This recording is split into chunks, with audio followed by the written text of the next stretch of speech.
upaya pencegahan dan pengendalian penyakit ini pasti akan berbasis pada komunitas.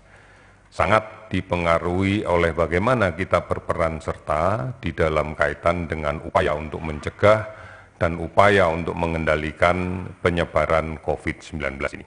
Inilah yang sekali lagi ingin kami sampaikan supaya kita memahami bersama bahwa penyakit menular ini, khususnya COVID-19, basisnya adalah masyarakat. Kami sangat berharap bahwa masyarakat bisa menjadi subjek dan objek dari upaya pencegahan penyakit ini. Tidak mungkin bisa dikerjakan oleh satu sektor secara sendiri, tidak mungkin dikerjakan oleh beberapa sektor tanpa terkoordinasi, tanpa terintegrasi, dan tanpa ada upaya yang kolaboratif di dalam penyelesaiannya. Oleh karena itu, saya akan sampaikan berturut-turut 5 tahapan yang harus kita laksanakan dalam rangka untuk mencegah dan mengendalikan sebaran COVID-19. Yang pertama adalah harus dilaksanakan pembatasan jarak fisik, kontak fisik dalam komunikasi sehari-hari. Bukan hanya di luar rumah, tetapi di dalam rumah pun ini harus kita laksanakan. Mengapa ini penting? Karena kita sadari sekarang bahwa penyakit ini adalah penyakit menular yang menular dari seseorang yang sakit kepada seseorang yang sehat melalui percikan ludah. Yang kecil-kecil yang kita sebut droplet pada saat yang sakit sedang batuk, pada saat yang sakit sedang bersin, maupun pada saat yang sakit sedang bicara. Percikan langsung yang mengenai saluran nafas orang sehat inilah yang sangat-sangat memungkinkan untuk memunculkan penyakit. Ini menjadi sangat penting untuk kita karena pada kondisi saat ini, gambaran fisik dari orang yang sakit tidak selalu didominasi oleh orang yang nampak sakit berat, orang yang nampak kelihatan sakit. Tetapi banyak sekali kasus positif mengandung virus ini justru pada orang-orang yang terlihat sakit ringan, tidak terlihat sakit berat. Bahkan di beberapa data yang kita miliki, nampak tidak bergejala sama sekali. Sehingga seakan-akan dirinya merasa tidak sakit. Inilah penting mengapa kita harus menjaga jarak, baik di rumah maupun berada di luar rumah. Setidak-tidaknya kita harus memiliki jarak lebih dari 1,5 meter. Ini menjadi kunci. Kemudian yang kedua, bisa saja percikan itu tidak mengenai kita secara langsung. Bisa saja droplet itu tidak mengenai kita secara langsung, tetapi mengenai barang-barang yang ada di sekitar kita. Dan tanpa kita sadari tersentuh oleh tangan dan kemudian tanpa kita memperhatikan kebiasaan kita untuk mencuci tangan, kita langsung makan, menyentuh hidung, menyentuh mata, maka sangat mungkin penularan ini akan terjadi. Oleh karena itu, upaya untuk menjaga jarak fisik pada saat berkomunikasi dengan siapapun, ini menjadi kunci yang mendasari upaya pencegahan dan pengendalian penyakit COVID-19. Kami mengerti betul bahwa ini bisa dilakukan oleh siapapun. Mestinya ini bukan pekerjaan yang sulit. Oleh karena itu, kami sangat berharap bahwa peran serta masyarakat untuk bukan hanya melaksanakan kebiasaan menjaga jarak, tetapi juga selalu mengingatkan orang lain untuk menjaga jarak, ini menjadi kekuatan yang mendasari semua upaya dari pencegahan dan pengendalian penyakit COVID-19. Ini yang harus menjadi komitmen bersama kita. Kalau tidak, maka kita akan sulit untuk mengendalikan penyebaran dari penyakit ini. Oleh karena itu, bukan hanya di rumah, tetapi juga di luar rumah, menjaga jarak adalah sesuatu yang penting. Inilah sebabnya kemudian kenapa pemerintah kemudian mengkampanyekan bekerja dari rumah, belajar dari rumah, dan beribadah di rumah. Semata-mata adalah dalam rangka untuk mengurangi kemungkinan tertular oleh penderita lain yang positif. Ini hendaknya menjadi basis di dalam langkah mengendalikan penyakit ini. Kalau ini tidak dilaksanakan dengan baik, maka kita akan sulit untuk mengendalikan ini secara lebih baik lagi. Kemudian yang kedua, kami berharap bahwa masyarakat memahami betul tentang penyakit ini, sehingga kemudian tidak perlu ada kepanikan. Manakala kemudian merasa dirinya tidak enak badan dengan gejala-gejala yang mirip influenza, maka kita berharap bahwa mereka harus segera mengakses layanan kesehatan untuk berkonsultasi. Sudah barang tentu gunakan masker agar pada saat batuk, pada saat bersin, tidak menyebarkan dropletnya kemana-mana.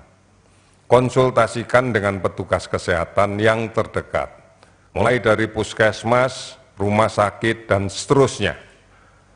Nanti tenaga kesehatanlah yang akan membantu untuk melakukan pemeriksaan secara lebih detail, bahkan kemudian menentukan pemeriksaan lanjut yang perlu dilakukan. Bisa saja ini disebabkan oleh COVID-19, tapi bisa juga bukan COVID-19.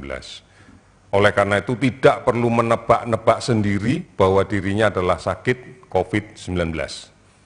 Sebaiknya berkonsultasilah, karena dengan cara demikian maka kita akan bisa mendapatkan informasi yang benar, informasi yang tepat, dan kemudian kita bisa mengambil langkah yang benar dan tepat pula, tanpa ada kepanikan. Berikutnya, apabila kemudian kita sudah mampu melaksanakan ini, maka ada upaya yang kemudian disebut dengan karantina diri. Ini penting manakala kita mengalami keluhan gejala seperti influenza, maka yang harus dilakukan pertama kali adalah yakinlah bahwa kita tidak akan menyebarkan penyakit ini ke orang lain. Oleh karena itu, gunakan masker, tinggal di rumah, dan jaga jarak dengan anggota keluarga yang lain. Jaga kebersihan, bisa saja kita batuk, bersin, mengenai barang-barang yang ada di rumah, kemudian tidak sengaja disentuh oleh orang lain, dan orang lain itu akan menjadi terinfeksi gara-gara kita. Ini menjadi penting karena kita tahu bahwa khusus COVID-19 apabila menyerang kelompok muda yang kondisi fisiknya bagus, status imunologinya bagus, maka mungkin hanya akan memberikan gejala yang kecil, gejala yang ringan, bahkan mungkin tidak memberikan gejala apapun. Tetapi ingat bahwa dia membawa virus.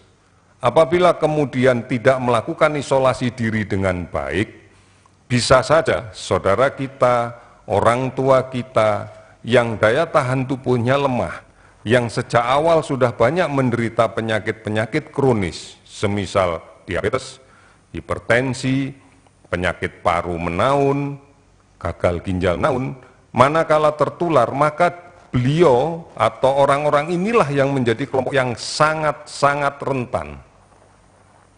Beberapa kasus yang kita pelajari, kelompok orang tua yang kemudian menjadi sakit berat karena ada faktor komorbid, ada penyakit yang mendahuluinya, kemudian meninggal, begitu kita cek riwayatnya, tidak pernah kemana-mana.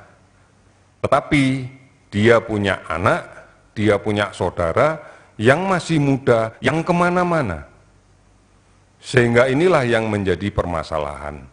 Mari kita saling menjaga, agar kemudian kita yang muda, yang kuat, perlu melaksanakan kegiatan yang kita batasi agar tidak menjadi pembawa penyakit di lingkungan keluarga kita. Bagi yang muda yang status imunologinya bagus, mungkin tidak menimbulkan permasalahan apapun. Tetapi bagi saudara-saudara kita yang tua dan memiliki beberapa permasalahan dengan kesehatannya, ini akan bisa berdampak fatal. Oleh karena itu, mari berperan dengan cara yang baik. Tahapan berikutnya, saya ulangi lagi, di dalam karantina diri ini, kita dibantu untuk bisa melakukan monitoring diri.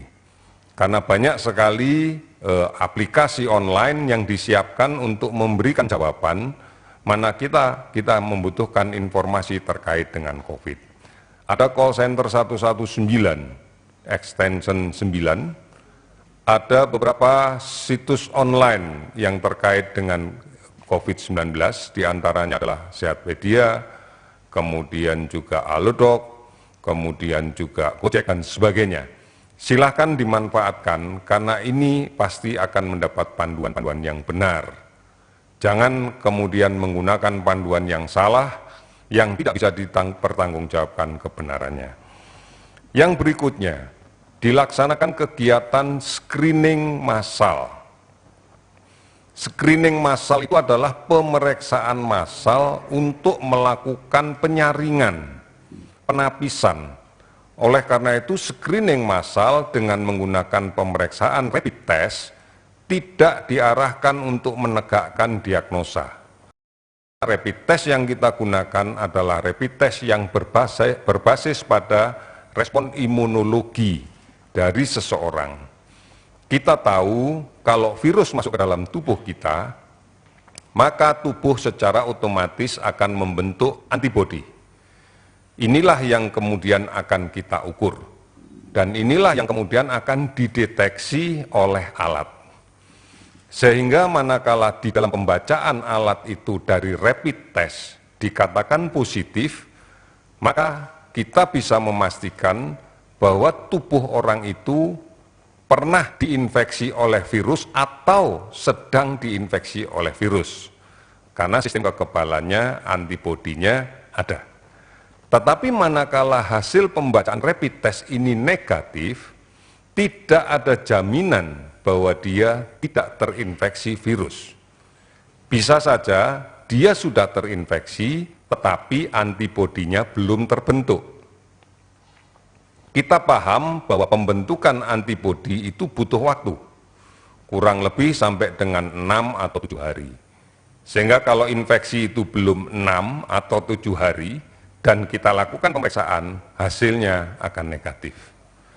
Oleh karena itu, maka yang kita lakukan manakala hasilnya negatif, meskipun tanpa keluhan, kita menyarankan untuk jaga jarak.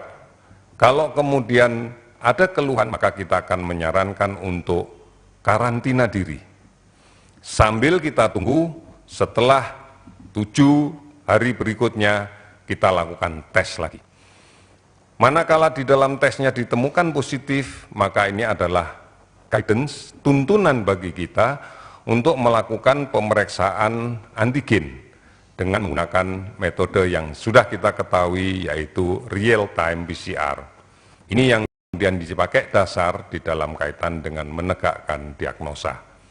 Namun apabila setelah 7 hari dilakukan pemeriksaan kedua masih tetap negatif, maka kita yakini bahwa kondisi yang bersangkutan saat ini sedang tidak terinfeksi. Artinya bukan dia kebal. Suatu saat kalau dia tidak bisa menjaga diri dengan baik, mengabaikan kontak dekat, mengabaikan tentang pembatasan aktivitas, bisa saja tertular. Ini yang penting dan harus kita pahami.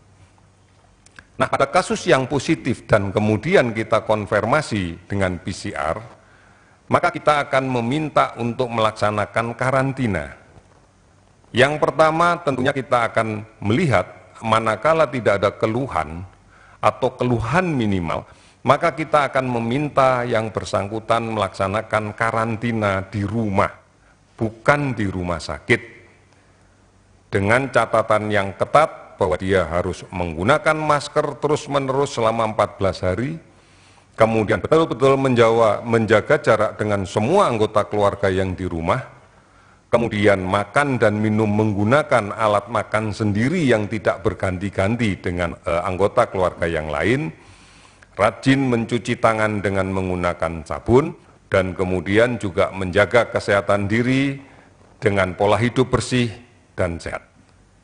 Cukup asupan gizi, banyak minum makan vitamin yang alami, tidak perlu yang sintesis, alami sangat banyak di buah dan sayur apapun, kemudian istirahat cukup, aktivitas yang cukup juga. Dengan cara seperti ini kita bisa berharap maka dia akan cepat pulih, menjadi lebih baik lagi dan menjadi sembuh total. Tentunya ada self monitoring, sepanjang 14 hari dia dilakukan monitoring.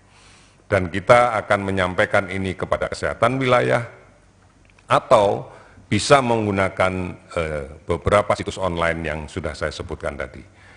Apabila kemudian hasil positif dari si PCR dan kemudian diyakini bahwa tidak bisa untuk melakukan isolasi diri di rumah karena ada gejala panas, batuk, sesak, atau kita temukan faktor-faktor penyakit lain sebagai komorbid, misalnya penderita hipertensi, penderita diabetes, penderita kelainan jantung, gagal ginjal kronis, maka kelompok inilah yang harus dilakukan isolasi di rumah sakit. Pemerintah telah menyiapkan rumah sakit, isolasi rumah sakit tambahan yang cukup besar. Kita tahu bersama beberapa hotel, kemudian wisma atlet digunakan untuk kepentingan ini.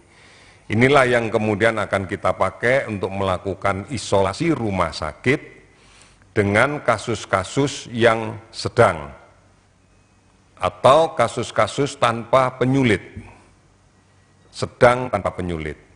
Tetapi manakala kemudian kita temukan kasus yang berat dengan penyulit, maka inilah yang akan kita rujuk ke rumah sakit rujukan. Di rumah sakit rujukan tentunya akan lebih intensif lagi laksanaan rawatannya. Pola ini adalah pola yang kita bangun di Jakarta, sudah barang tentu pemerintah daerah pun juga akan mengaplikasikan di daerah masing-masing dengan pola-pola yang sama seperti yang kita buat di Jakarta saat ini. Sehingga tidak perlu lagi ada kepanikan di masyarakat bahwa di dalam penanganan kasus ini seakan-akan tidak ada perhatian. Ini yang mari kita tata dengan baik sehingga tidak semua orang yang sakit berbondong-bondong menuju ke rumah sakit dan tidak semua kasus isolasi harus dilaksanakan di rumah sakit. Kalau cara berpikir ini bisa kita tata kembali, sudah barang tentu dengan kerja bersama, kerjasama, secara sinergi, kemudian saling mengingatkan, insya Allah ini akan bisa tertangani dengan lebih baik. Banyak pembelajaran yang kita bisa dapatkan dari negara-negara yang lain yang berhasil menangani tentang hal ini. Salah satu contohnya adalah di Vietnam. Di Vietnam adalah mengedepankan bagaimana physical distancing, menjaga diri, menjaga jarak, dan kemudian self-isolation. Ini menjadi kekuatan besar yang dilaksanakan oleh masyarakat, dia bisa menghentikan penularan ini. Tidak kemudian harus berpikir untuk ditunggu sampai sakit, tetapi mampu dicegah, jangan sampai sakit. Oleh karena itu, seperti yang beberapa kali gugus tugas sampaikan juga, yang sehat kita jaga harus tetap sehat. Yang agak sakit harus kita segera lakukan pengawasan, pengobatan agar jadi sehat. Dan yang sakit kita berikan layanan rawatan sebaik-baiknya agar segera menjadi sehat. Ini menjadi kunci. Oleh karena itu, ini pekerjaan kita bersama, ini harus kita lakukan bersama, dan keberhasilannya tentu kembali lagi kepada peran serta masyarakat, karena ini adalah penyakit menular. Saudara-saudara, pada hari ini saya akan menyampaikan laporan tentang perkembangan kasus positif yang kita catat sejak tanggal kemarin jam 12 siang sampai dengan hari ini jam 12 siang. Ada penambahan kasus positif, konfirmasi positif. Kasus ini adalah kasus yang kita dapatkan dari pemeriksaan PCR, bukan rapid test. Sebanyak 105 kasus. Sehingga kemarin yang jumlahnya 685, ada koreksi dari 686 menjadi 685, karena ternyata ada satu pasien tercatat di 2 rumah sakit dengan nama yang hampir mirip. Sudah kita konfirmasi ke daerah, bahwa realnya adalah 685, ditambah sekarang 105 sehingga total kasus kita adalah 790 kasus. Kemudian yang sembuh, yang sudah kita dapatkan laporannya dari rumah sakit, bertambah 1 orang sehingga menjadi 31 orang.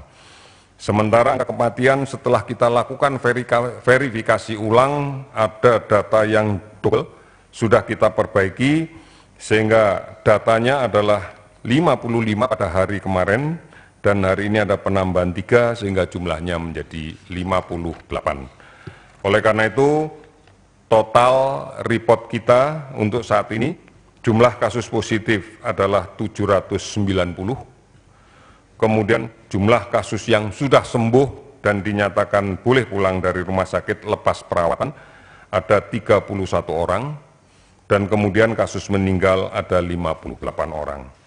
Saudara sekalian, dua hal yang ingin saya sampaikan di dalam upaya kita untuk mencegah penyakit ini. Artinya berpikir jangan sampai sakit. Yang pertama, jaga jarak. Jaga jarak dalam melakukan kontak interaksi sosial. Bukan hanya di luar rumah, di dalam rumah pun diupayakan untuk bisa menjaga jarak. Kemudian yang kedua, kalau ada yang sakit, gunakan masker, dan yang lebih penting dari itu semuanya adalah cuci tangan. Cuci tangan pakai sabun. Tidak harus hand sanitizer.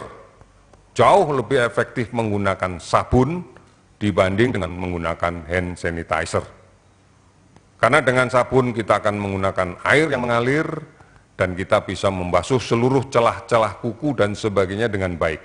Dibanding menggunakan hand sanitizer yang mungkin hanya telapaknya saja yang bisa dibersihkan, punggung tangan dan sela-sela lebih sering tidak masuk dalam dibersihkan.